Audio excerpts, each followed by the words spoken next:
points de taux d'intérêt, 300 milliards. Oui. C'est ce qui est en train de se produire. Donc en fait, ils sont en train de perdre, au niveau du financement de leur dette, les petites espérances de gain sur les recettes douanières. Ce que dit Philippe, c'est hyper important, c'est toutes les mesures, notamment en termes de coûts par emploi sauvé, raisonnement qu'on ne fait jamais.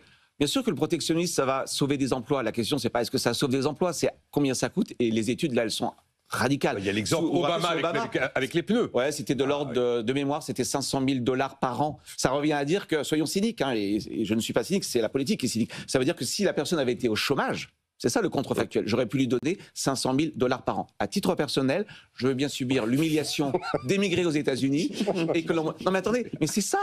Mais quand on dit ça, moi quand je fais ça à mes étudiants, je peux vous dire à la fin du cours, ils sont guéris du protectionnisme. Je leur dis très bien, ça sauve de l'emploi. Maintenant, on va regarder combien ça coûte au consommateur américain. Puis on va faire une division, c'est quand même pas des maths très compliquées. Et c'est entre 200 000 $ et 500 000 $ par an par emploi sauvé. J'avais retrouvé des chiffres sur les pneus avec Obama. En plus, comme du coup, les producteurs sur le sol US étaient protégés de la concurrence, ils ont commencé à faire monter leurs prix.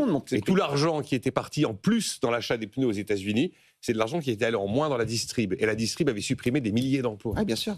Bien sûr. Et l'économie, c'est subtil, c'est ça qui est intéressant en fait. Hein. Ah ben, vous savez, il y a ce qui se voit, ce qui ne se voit pas, et souvent l'intuition et l'évidence ne veut et ne peut concevoir que ce qui se voit. Exactement. Et donc, aller expliquer que ce qui ne se voit pas est quelquefois plus important encore.